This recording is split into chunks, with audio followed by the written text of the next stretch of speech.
This resource is called code.org, and I would use it with my students.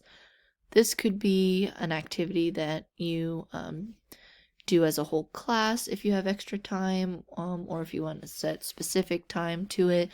I think coding is something that has become more popular, and as our technology is advancing, I think it's something that students are becoming more interested in. But this is a free website. It has some paid in it, but most of what I have found can be done for free. If you're at a district where students are issued their own emails, there is a sign-in option where kiddos can join with Google or their Microsoft accounts.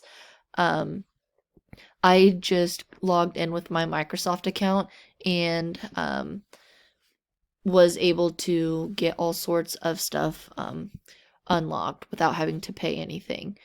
So if students just go to code.org without any email or anything, they can pick from different projects to do.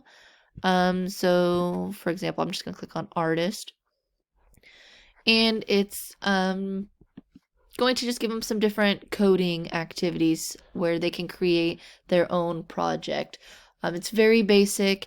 If you were to log in as a teacher, and if you are a district that has your own student emails, you are actually able to go in and let's see if I can just do it.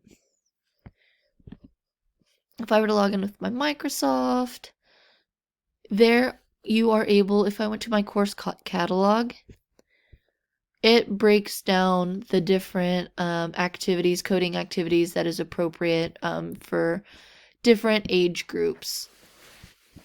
So if I wanted to, let's say, look at elementary school, what coding skills are appropriate for that age? Well, course A is more for kindergarten, course B is for first grade. So if you really wanted to teach the fundamentals of coding, you could go through your grade level and actually plan out, like fourth grade would be 19 lessons, about 19 to 21 hours to complete. So you could break it down into multiple lessons and actually become pretty good at coding.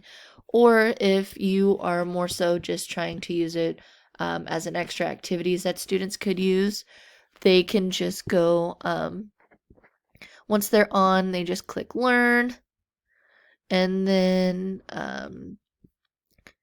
Hour of Code has a lot of cool activities that you can do for free, like dance party.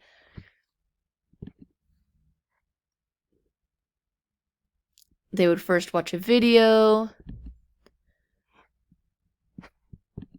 select their age, it likes to know what level to get them started, and again, it just walks them through how to code to get to different skills. Okay, thank you.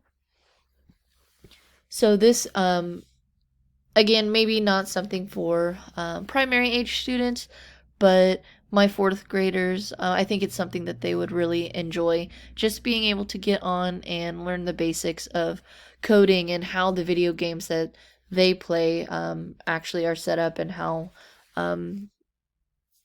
much it goes into actually creating a video game.